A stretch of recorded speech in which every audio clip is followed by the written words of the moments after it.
starting with accreditation. UPC is one of the most poorly drafted and poorly supported declaration.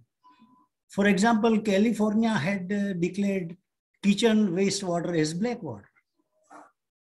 And when California suffered water crisis, they treated it as gray water. This is not science. And black water is defined because of the fecal coliform. Kitchen waste does not pass through my colon.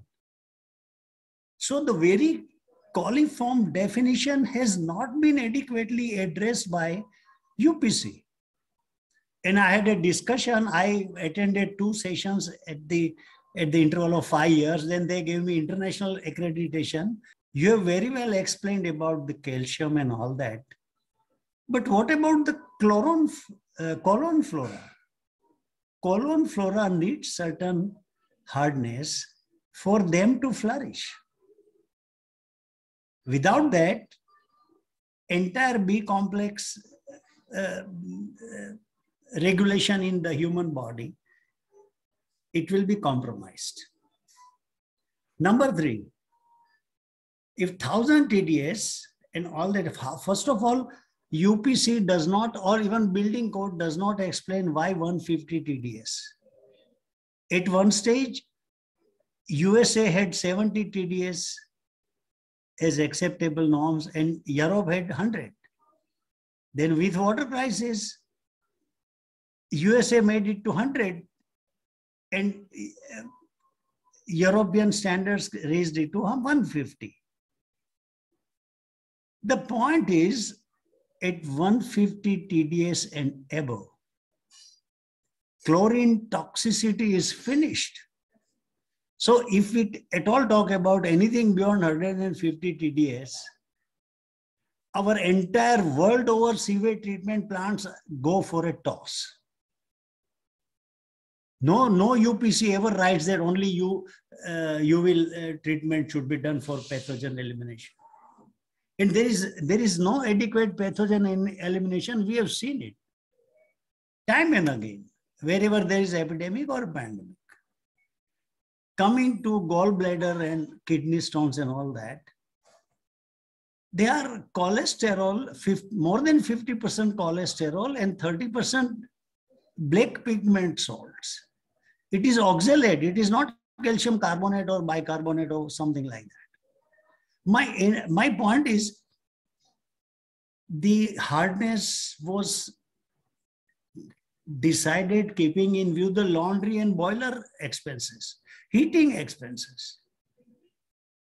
And taste is something for 10 days. If you give me 10 days pure, all of my friends in USA, they call it sparkling water or soda.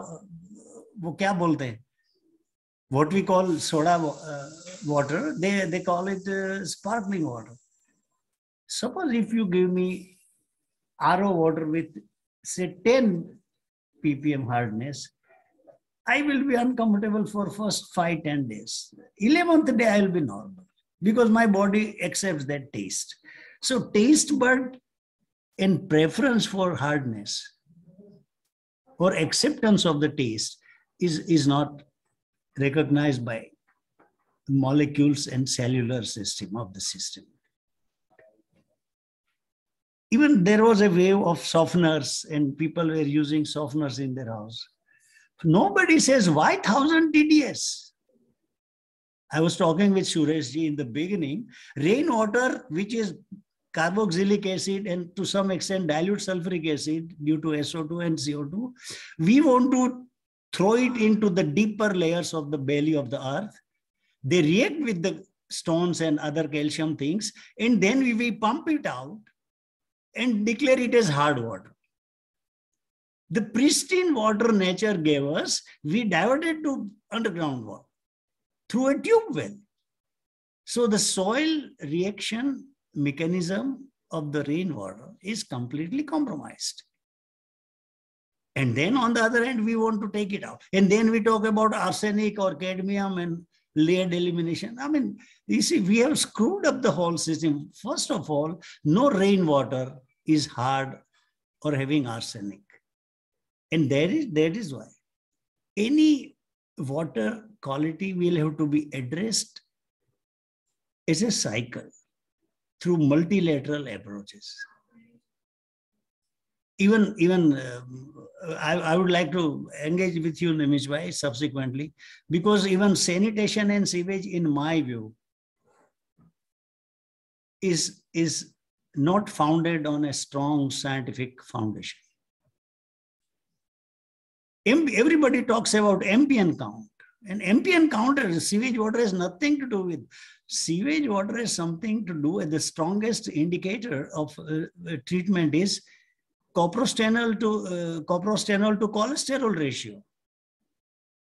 E. coli cannot convert cholesterol into coprostanol. It is only the pathogens. Anyway, I will take it up some other time. But my point is, RO is an equipment and the inlet outlet difference.